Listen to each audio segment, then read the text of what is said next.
You ready? It's the final day of Tony Hawktober and we're checking out a long requested title in the series, Downhill Jam. So let's jump right into it.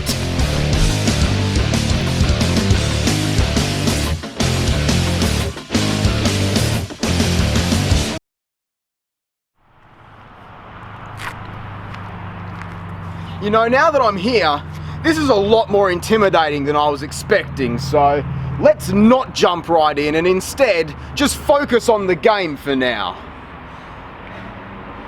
Man, fuck this. I just wanted to make people laugh, not subject them to my goddamn suicide. Downhill Jam marks the first time in the series' console history that a game wasn't developed by Neversoft and was originally Nintendo exclusive as a launch title for the Wii and released on GBA and DS alongside Project 8. The game was ported to the PlayStation 2 the following year by Supervillain Studios. I'd never heard of them, and looking at their list of titles, it's any wonder why.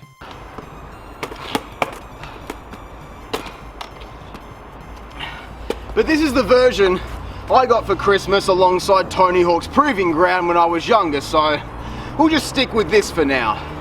You know, it's any wonder I wanted this as a kid. Just look at the cover. Tony's just like, fuck! Unlike the rest of the series so far, the game is more of a spin-off title, a fun, turn-your-brain-off party-style game that absolutely reeks of SSX and is inspired by Downhill Jam from the very first Thups game. That level always stood out to me for being different and is a good reason this concept should work really well for a more arcade cartoony experience. So inspired by that, I think it's time to bring back Squares into action. He's looking a lot better than in Project 8, that's for sure. The simple concept here is progressing through various tiers of races, time trials, trick challenges and a bunch of special events to earn points and rank up, unlocking new tiers as you go. Aside from a custom skater, we also have a large cast of imaginary skaters of various personalities and stereotypes. The stoner, the pretty girl, the foreign tough guy, the goth chick, and the superior black athlete.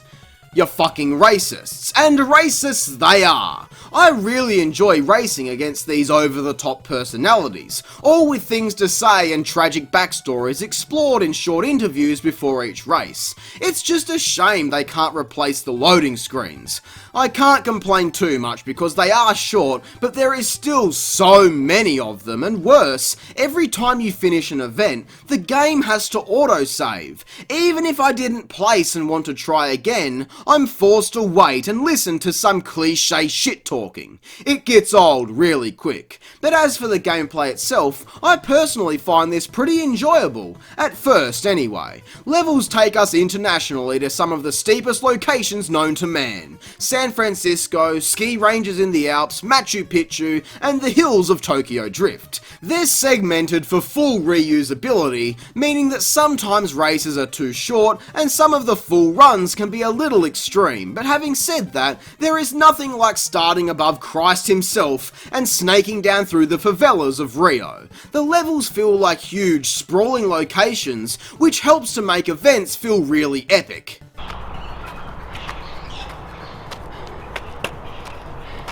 This doesn't last forever though, unfortunately, as the longer you play, the more it becomes apparent that you're only doing one thing: rolling down a hill.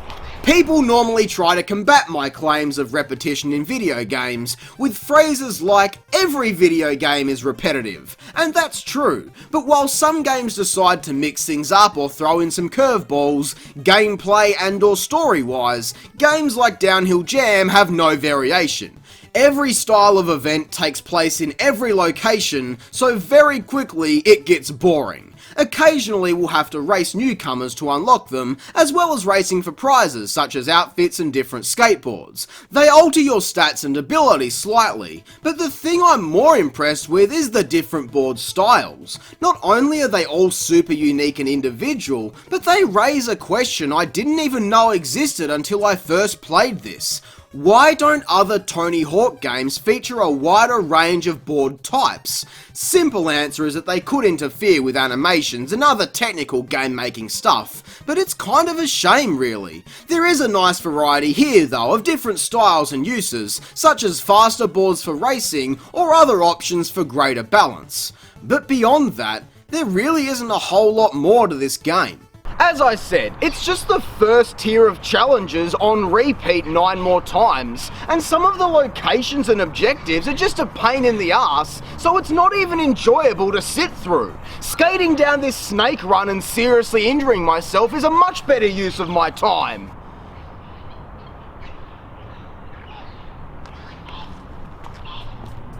Through the pre-race interviews, we start seeing this mysterious character named Armando Utbach.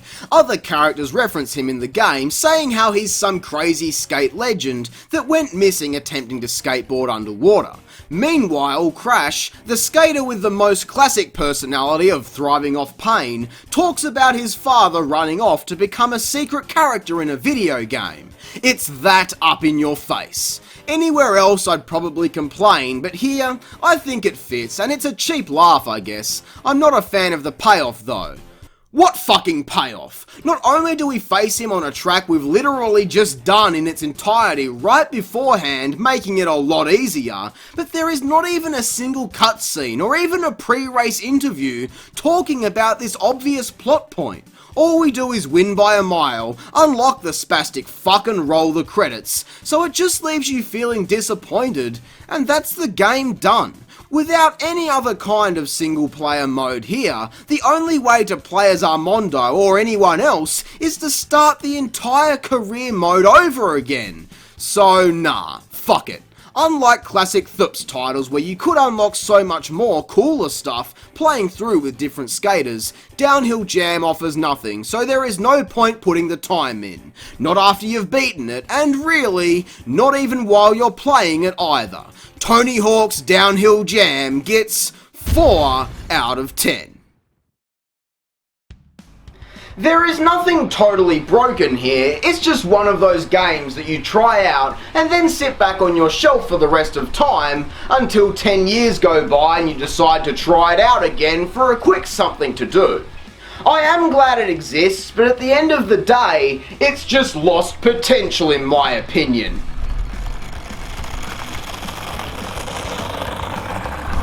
Oh shit. Okay Jack, come on, you can do this. Hey, I'm doing it.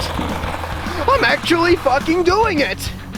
Check out this killer move, dude. Well, the first ever Tony Hawktober is officially wrapped, and I hope you enjoyed every day of it. From the highs of original stories and compelling customization, to the lows of fake open worlds and unforgettable ports, we've seen a lot change over the course of this week, as a lot has changed since the very first Tony Hawk review on the channel. Filming vertically, what a fucking knob. So before we end, let's take a quick peek into the future and see what's in store for us next year.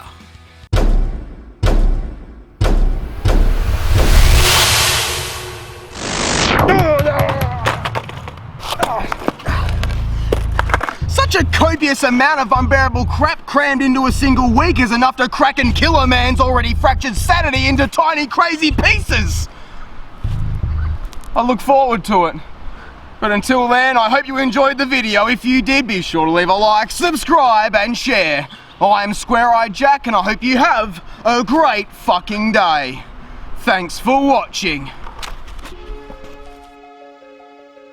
Hey guys, before I leave today, I'd like to give a massive thank you for watching and supporting the channel special this week. There is over 5 weeks of work, months of planning and years worth of inspiration gone into all of this, so I'm really glad to see people have enjoyed it. I'd also like to give special thanks to those who support the channel on Patreon. They help to fund bigger projects such as this one, including the purchase of pads and the helmet that have kept me safe all week. So if you'd like to see bigger projects like this one, or just feel generous and want to support the channel's future, head on over and chuck a few bucks to unlock some exclusive rewards. Again, thank you all so much for the continued love towards what I do, and I'll see you all next week.